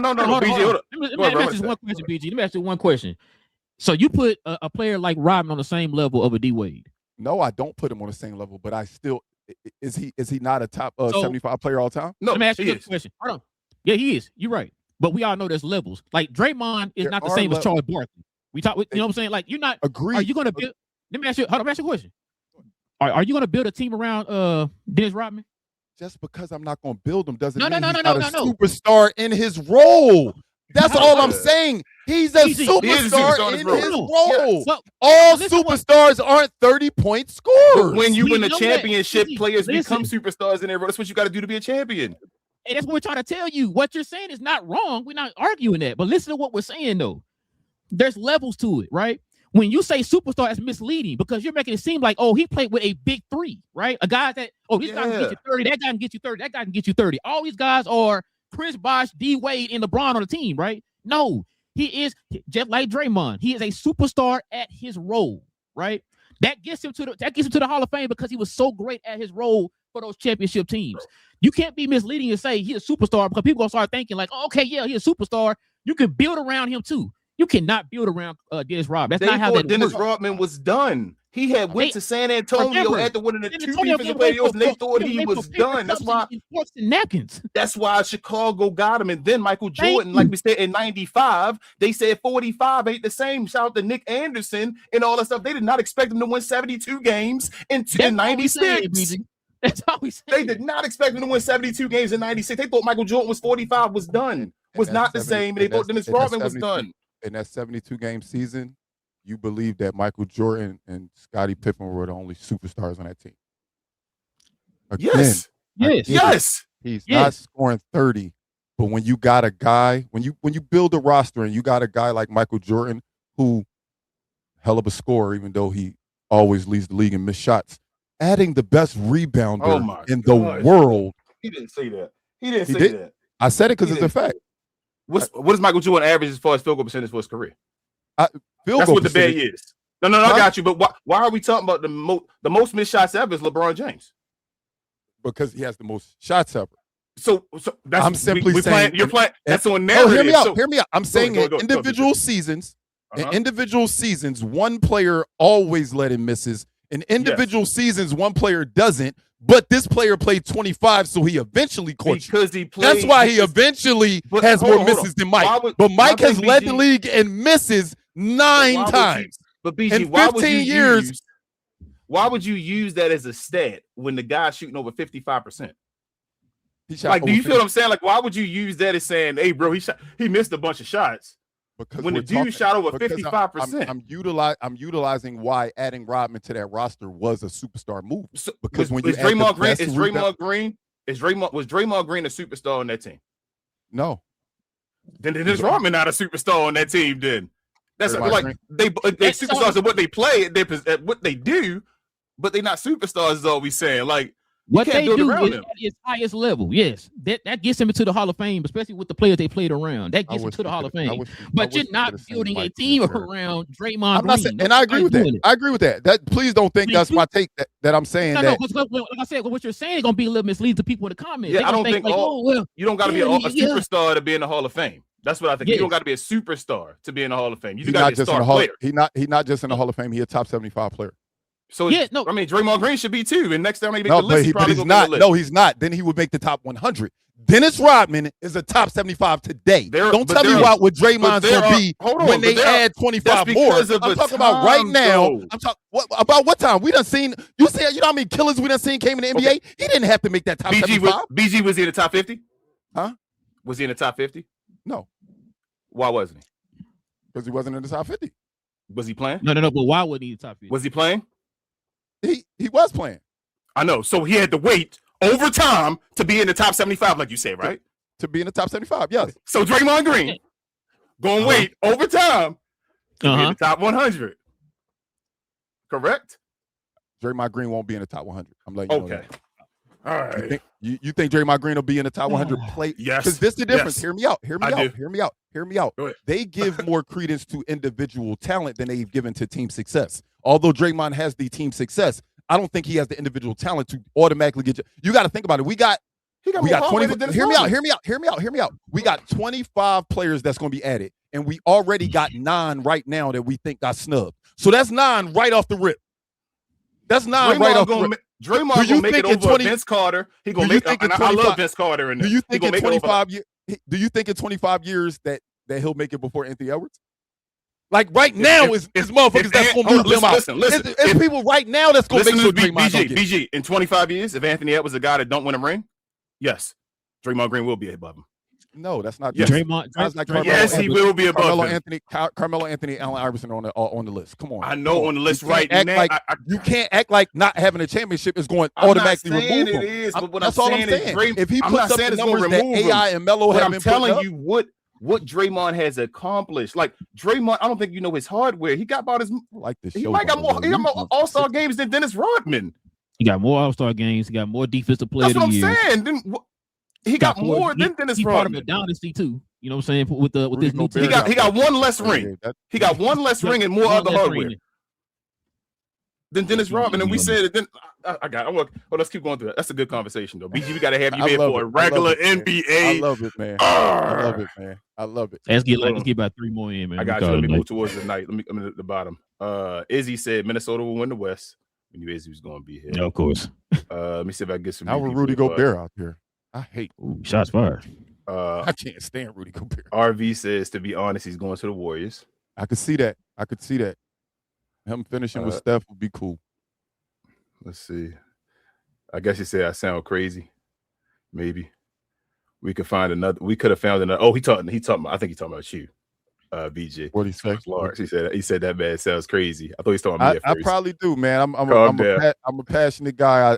When I'm yelling, it's not because I'm mad. It's just I want to be. I do the same thing. It's a debate. It's barbershop debate. It's all we understand. Trust and believe. He said he averaged 30, 10, and 10 in a 3-1 comeback. And that's awesome, Luke. That's awesome. Again, I think because y'all fall in love with this time that y'all hear that, and that's incredible. Go look at what Michael Jordan was doing in the playoffs. Like, I think it becomes numb now. People just don't understand what he was doing. Yeah, he was. He just had his numbers last time. He was cooking. Watch our last episode. He was definitely cooking. He was definitely cooking Dan Marley and Hershey Hawkins, man. Seriously. Go ahead. Next comment. He was cooking. Oh my God, New York Knicks. Oh, we going to say people just the narratives, man. Try to do that. You see that? I ain't even gonna fall for the trap. Nope. I knew it. I knew that was gonna be triggering. Andrew said, "Don't forget LeBron couldn't win before playing with D Wade in the Heat." That's a fact. I mean, that's true. That's a fact. That definitely debunks my argument when I say Mike was getting smoked early on. That's a fact. He said, now name the players Jordan played against and beat that could hold a candle to today's NBA. I don't want to go down the line, Luke. Because the thing is, you know what y'all do? So I'm going to tell you what you do, and I'm going to leave it alone. Keep moving forward. Most people that talk about the NBA only talk about the finals. So the finals ain't where you gonna find Michael Jordan best matchup. You know, the only time he won 7 games, like me and Rob was talking about the last show, Like that 1 year in '98 against the Indiana Pacers in the Eastern Conference Finals and all that stuff. Don't worry about just the finals. He was barely playing the finals. The East is where the stuff was happening at that point. Like LeBron has the easier East, like they were saying. Back when Jordan played in the East was the house. Basically, it was like, let's run through the East. So, yeah, I ain't gonna go through every team though, because I could, talk about players like I almost did with BG, but try not to. It's okay. Andrew said, "Don't forget Ray Allen made the shot to help LeBron win 1 championship. Well, he would have had 3 championships. LeBron scored 14. LeBron scored 14 in a row. Points. 14 to 12 or 14 in a row like before that. I give him the credit. That's what I'm saying. That's when narratives get weird. I hate yes, you do don't that. win that championship without Ray Allen's shot, but him scoring 14 straight, you're not even in that position. You're not getting the railing. I do BG. I'm with you 100%. Same thing with the bubble championship. I hate because if anybody else team won a championship, they'd be here cheering and all that. Like I do not change stuff that happened to try to change my narrative. We talk about that all the time over here, man. You like him or hate him, bro. Like I can't do that. He must be a Brown fan. He said, "You in the middle cooking, y'all." And then let me see. We get towards the end, the bottom right here. Man. Huey, I don't know who that is. Shout out Huey, man. He said when Jordan retired, they were 1 game away from the finals. LeBron leaving each team has been a lottery pick the next year. Hey, so Luke. Wait. Who's 1 game away from the finals? They won 1 game. It was 1 game away from the conference finals. By the way, conference they lost in the second round. So you be paying attention to ESPN classics and all that stuff. I can tell, Luke. You don't know. You ain't lived through this because I can tell you regurgitate stuff. He regurgitates stuff. Yeah, he's young. He regurgitates stuff. He ain't young. That's my dog. Shout out my dog, Luke. No, he good, but Scottie Pippen got him to 55 games. He did. Then the next year, though, they were trashing to Jordan return. Jordan had to fight for him to get into the playoffs and get that seed. They wanted to run at the end when he played and got back there. And then when Jordan left at the 98, go check their record there. And they broke the whole because Scottie Pippen barely played in it. Scottie Pippen barely played in '98. Though, are we going to talk about that? But then they also break up their whole team. I'm just asking. You're right. That is correct. But are we going to forget about this? Did Scottie Pippen not get surgery in the last year when they played when they were so old men, and then came back half the season not the man he was and all that stuff, and then getting single digit games in the finals and all that stuff, and Jordan still won? Is that true? Man. At 98? Yeah, man. What was it? What was that Hornacek year? Hornacek was. And Utah had home court, right? No, it was Byron Russell. That's Byron Russell. And Utah had home court that year, right? I remember that. Byron Russell. And Jordan still won. Luke, when you live through, like I said, Michael Jordan, the great thing, like BG I think said earlier, when you live through Michael Jordan, Kobe, and LeBron. Like I get to sit here and tell stories about all three. I don't want to say lie, but I don't gotta pretend and make up stories based off of what I heard as far as folk tale and all that stuff. Like I'm not saying this because I hate one of them. I love all 3 of these guys. They are incredible. I hated Kobe when he played at the beginning. Fro Kobe, I hated Fro Kobe. I thought he was overrated. I loved Vince Carter. I hated Fro Kobe. I thought he just got Shaq beside him. It is what it is. But when number 24 got around, you realize, oh man, this dude, Kobe is on a different level. I respected the game. It is what it is. Braun, before he left and all that stuff, I loved D Wade at first. I didn't like Braun until he actually got over the hump and won the chip in 2012 and all. Like I said, I was a Dallas Maverick fan, so I'm loving in 2011 that we beat him. He overrated. But then you understand as the game going, this dude went to 8 finals in a row and all that. That's not something to sleep at or sneeze at or whatever. That's ridiculous. I don't care who the hell you are. So it is what it is. But that's the last comment, bro. Sound like another mic drop. That was a good comment section that we had. Yeah, I'm gonna be honest. It's a good show, bro. We gotta get BG back. I love these type of shows, bro. Fun. Look, what time is it? It can't be 12:45. It feels like, man, I could go for a couple more hours. Man, my eyes said nope, I'm done. Listen, man. We just appreciate everybody, rocking with us for another episode per usual. Y'all already know, man. Hit them subscribe buttons.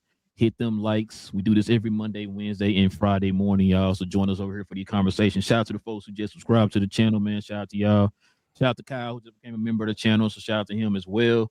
Also, too, if you guys want to become a member like Kyle just became, hit that join button right there next to the subscribe button. Consider becoming a member of the channel. We have our Friday morning dedicated to the members of the channel, y'all. So you can join us here on Fridays for the members. Also, too, man. Follow me, Big J, BA, and Cuz. Probably BJ went on today. On Cuz We Geek, we talk about all things in the geek culture involving movies and television, man. We're going to probably talk about Odyssey this weekend. 99% on Rotten Tomatoes, King. So I know. You gonna That should keep get you. saying it. It's Nolan. That should get you to the movie theater. It's Nolan. I'm not. It's in the movie theater. My surprise. Did you gonna talk about X-Men 97 too? Episode 5 was today. I watched that before we started the show, so we're gonna talk about that too. And Kevin Feige made some comments over in Shanghai. We're gonna break those down too, so we're gonna talk about that as well. So join us over there, man. We talk about Marvel, DC, Star Wars, all them good things over there on Cuz We Geek, man. Join us over there every Tuesday evening, Saturday morning. King, is there anything else I'm forgetting?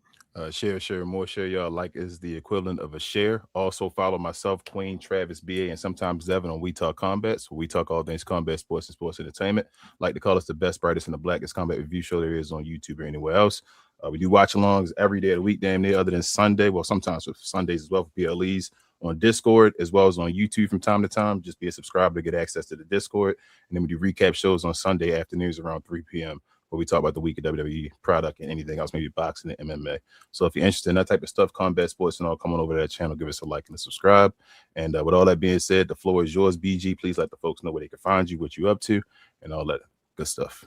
Hey, man, first I want to just thank y'all for opening up the doors for me today to scream at y'all and tell y'all that Bron is the GOAT. I'm glad we was able to agree that Bron is the GOAT. Y'all heard what they said. No, but y'all can find me always at Eat Sleep Sixes podcast, man. Shout out my whole staff over there. 215 the sports guy, Sixers fan for life, Jenny from the block, Lauren fan of the year. We about to get shit ramped up for us, man. Is everybody coming back? We bring it on somebody. Well, I won't even call her new, but Lauren's joining the team full time. I don't know if you ever seen. Yeah, I don't know if you've seen. Yeah, nice. So we got some big things coming up this season. Obviously, the Sixers is the talk of the off season so far. So we keeping that going. Also at my other page, BG What We Talking About podcast. So what we talking about is 3 A's and 3 T's. BG What We Talking About is just 3 A's and 3 T's. You can find me over there on all social medias. And please, man, don't forget to subscribe on both BG What We Talking About podcast and Eat Sleep Sixes, man. We talk Sixers. We give away merch. We do all types of stuff over there. We have fun with every team. Whenever we play in a team, we actually like when the opponent's fans come and take over our chat because we don't run from no smoke. Yeah, the Knicks come the same way they take over our stadium. The same way they take over our stadium, they take over our chat. But we love it. When they beat you in the playoffs, I was like, oh, I don't even want to watch this episode, bro. They gonna be our comment section flooded, boy.